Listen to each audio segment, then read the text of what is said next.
uma forma diferente dos demais profetas.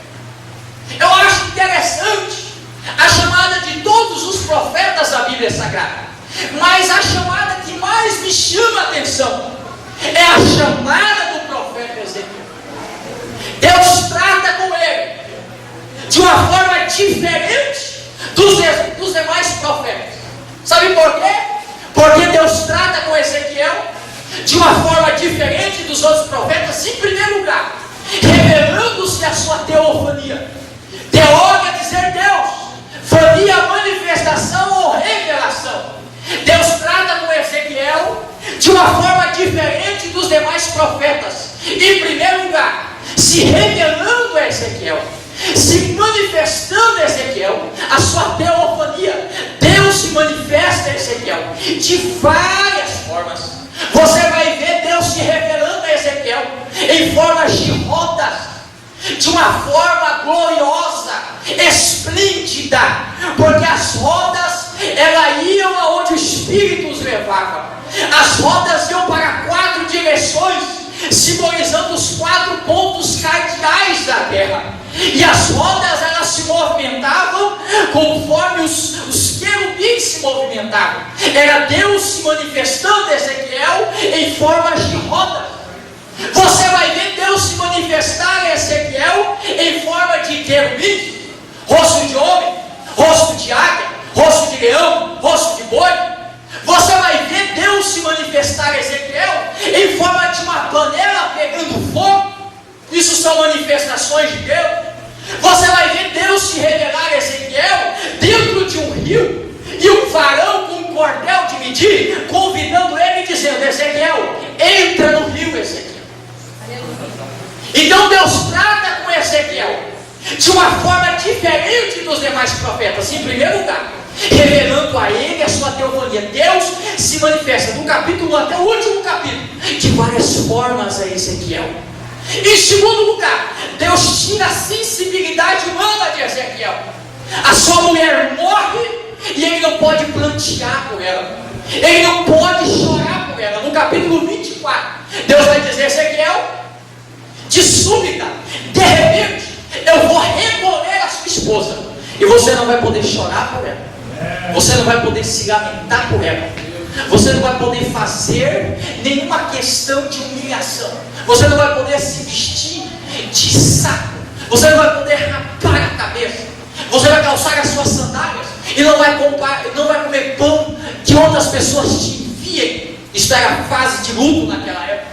Não, você não vai poder chorar, não haverá nenhum sinal de lágrima nos seus olhos. Ei, qual é o profeta que você conhece na Bíblia que Deus recolhe a esposa dele e Deus disse para ele que ele não pode nem chorar por ela, nem pode se lamentar por ela, não pode nem sequer haver uma lágrima nos seus olhos? Eu não conheço outro, somente Ezequiel.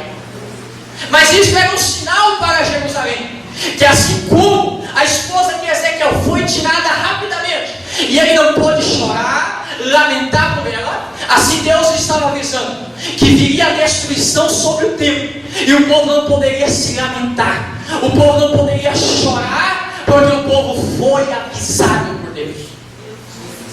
Deus trata com Ezequiel, meus irmãos, de uma forma diferente de todos os profetas.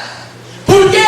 Em terceiro lugar, Deus manda Ezequiel representar as profecias. Em primeiro lugar, Deus diz: Ezequiel, você vai se deitar 390 dias do lado esquerdo. Quem consegue se deitar 390 dias do lado esquerdo? 390 dias, cada dia representando um ano, representando 390 anos pelo pecado de Israel. E durante 390 dias ele deitava do lado esquerdo. E depois que ele representou essa profecia, Deus disse: agora você vai trocar de lado. Agora você vai ter que deitar 40 dias, representando 40 anos do lado direito, representando o pecado de Judá. E ele se deita 40 dias do lado direito, representando o pecado de Judá. Deus trata com Ezequiel de uma forma diferente dos demais profetas. Primeiro, revelando a sua teofania. Segundo, tirando a sensibilidade humana dele. Terceiro, manda que ele represente as profecias. E agora, meus irmãos, no capítulo de número 37, nós chegamos ao auge do seu ministério profético. Quando Deus, ele leva Ezequiel a um passeio no meio de um vale de ossos secos, no meio de um vale onde estava cheio de caveiras decompostas, no meio de um vale onde havia só esqueletos desmontados. Eu acho interessante que Deus pega na mão de Ezequiel e diz: Ezequiel, vem aqui, nós vamos dar um passeio, Ezequiel. Você vai dar uma volta comigo. E aonde Deus vai levar o profeta? Deus vai levá-lo ao vale de ossos secos. Sabe por quê? Porque nem sempre Deus vai nos levar aonde nós queremos. Às vezes Deus nos leva a lugares indesejáveis. José foi levado a uma prisão. O que é uma prisão? Quem quer ser levado a uma prisão? Lugar indesejado. A nação de Israel foi levada ao deserto por Deus. Quem quer ir ao deserto? Daniel foi levado por Deus a uma cova de leões. 3 jovens foram levados por Deus a uma fornalha de fogo ardente. Ei, nem sempre Deus vai te levar somente aonde você quer ir. É verdade. Às vezes Ele nos leva a lugares indesejáveis, a vales, a desertos, a prisões, a montes. E isso aconteceu com Ezequiel. Você vai entender o que Deus vai falar com vocês. Deus leva Ezequiel, meus irmãos, a um vale que estava cheio de ossos secos. E no versículo de número 1 ele vai dizer: e veio sobre mim a mão do Senhor. Ele está usando uma linguagem antropomórfica para se referir à manifestação de Deus. Antropomórfica, antropo quer dizer homem, mórfica quer dizer forma humana. É uma linguagem que a Bíblia usa muitas vezes para atribuir características humanas a Deus. Então ele está usando a mão de Deus. Quando ele está dizendo veio sobre mim a mão de Deus, ele está usando a mão de Deus para se referir à manifestação pessoal de Deus. Aleluia. Ele está usando a mão de Deus para se referir à grandeza, à majestade, o governo, a soberania, a autonomia, a autoridade de Deus. Aleluia. Quando ele está dizendo mão de Deus na Bíblia significa poder de Deus, ação sobrenatural. O que ele está querendo dizer é que ele não foi levado porque ele quis ir. Aleluia. Ele foi levado pelo poder de Deus. E no versículo de número 1 ainda ele vai dizer que ele foi levado pelo Espírito do Senhor. Aleluia. Ele mostra que agora ele está sendo conduzido, ele está sendo dirigido, ele está sendo levado pelo Espírito do Senhor, mostrando que o verdadeiro profeta, ele não tem domínio sobre a sua vida. Ele é conduzido, ele é dirigido, ele é levado pelo Espírito de Deus. Aleluia. E agora, meus irmãos, o Espírito do Senhor vai levá-lo ao meio de um vale. Presta atenção nisso que eu vou dizer. O Espírito do Senhor não coloca Ezequiel no meio de um jardim. O Espírito do Senhor não coloca Ezequiel em um bosque. O Espírito do Senhor não coloca Ezequiel no cume de uma montanha. O Espírito do Senhor não coloca Ezequiel numa capital, em uma cidade. O Espírito do Senhor coloca Ezequiel em um santuário, no meio de um vale de ossos secos. O Espírito do Senhor não perguntou para Ezequiel aonde ele queria exercer o seu ministério. Ei, Ezequiel, aonde você quer exercer o seu ministério? O Espírito do Senhor não perguntou para ele aonde ele queria ir. Sabe por quê? Porque o verdadeiro profeta, ele não escolhe aonde quer ir. Sabe por quê? Porque o verdadeiro profeta, ele não escolhe aonde ele vai exercer o seu ministério. O verdadeiro profeta, ele vai aonde o Espírito leva. Ele exerce o seu ministério aonde o Espírito o coloca. O Espírito pegou Ezequiel e disse: é aqui. É aqui que você vai exercer o seu ministério.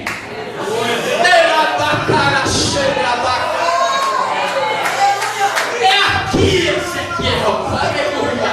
O Espírito o coloca no meio de um vale. E no versículo de número 2, ele diz: ele me fez andar ao redor deles, e eram muito numerosos na superfície do vale, e estavam sequíssimos. Ele anda agora no meio do vale, e ele vai fazer uma análise da situação. E ele conclui que já não havia mais esperança para aquele vale, porque ele disse que estava cheio de ossos. E ele vai dizer ainda sequíssimo. Até onde Ezequiel entendia, o que restava fazer era abrir sepulturas e enterrar aqueles ossos, removendo eles da superfície do vale. Não havia mais esperança, não havia pele, não havia carne, não havia nervo, só havia ossos. E ele vai dizer ainda sequíssimo. Ele havia feito a análise da situação, e até onde ele compreendia, já não tinha mais esperança para aquele vale. Porque este capítulo 37 de Ezequiel, ele traz uma promessa de restauração à nação de Israel. 3 restaurações: restauração política de Israel, restauração nacional de Israel e restauração espiritual de Israel. 2 já se cumpriram. Restauração nacional já se cumpriu, restauração política já se cumpriu. Falta a restauração espiritual, que vai se cumprir quando a igreja for arrebatada. Aí Deus vai usar Israel na grande tribulação. Restauração espiritual. Mas Deus não está usando este vale de ossos secos para representar pessoas vivas. Eram pessoas que estavam no exílio babilônico, haviam perdido a esperança, era a nação de Israel. E por mais que Deus levantasse profetas para trazer uma boa palavra de ânimo, eles haviam perdido a expectativa, eles haviam perdido a esperança. Eles não acreditavam que um dia eles poderiam retornar novamente à sua terra. Por isso que eles estavam sequíssimos, haviam perdido a esperança. Então Deus vai usar uma metáfora. Deus vai mostrar para Ezequiel um vale de ossos que estavam na verdade representando pessoas vivas. E no versículo 2, quando ele faz a análise, ele diz: Deus, não tem mais jeito. Mas quando ele está fazendo a análise, no versículo de número 3, ele ouve a voz de Deus ecoar dentro daquele vale. Aleluia! Filho do homem, acaso poderão reviver esses ossos? Nessa noite eu quero lhe dizer, aleluia, eu não sei qual é o vale que você está passando, mas ainda hoje você vai ouvir a voz de Deus ecoar dentro desse vale. Deus vai falar contigo ainda dentro deste vale. Deus vai se manifestar para você nesse vale mesmo. É esta situação mesmo, é aí neste vale, é aí nesta prova que você vai ver a glória de Deus se manifestando. Aleluia! Quando ele levanta a análise da situação lá dentro do vale, aleluia, ele escuta a voz de Deus dizendo: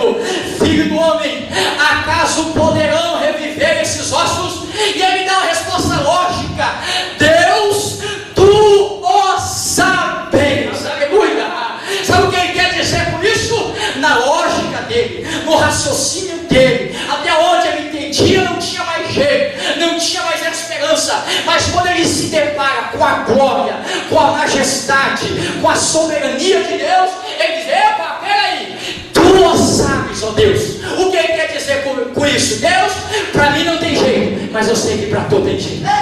Eu sei que eu não posso, mas o Senhor pode. Eu sei que eu não faço, mas o Senhor faz. Eu não tenho, mas o Senhor tem. Eu sou humano, o Senhor é divino. Eu sou limitado, mas o Senhor é ilimitado. Aleluia. Por isso que ele diz: tu sabes, ó Deus. Aleluia. Tu sabes, Senhor. Aleluia.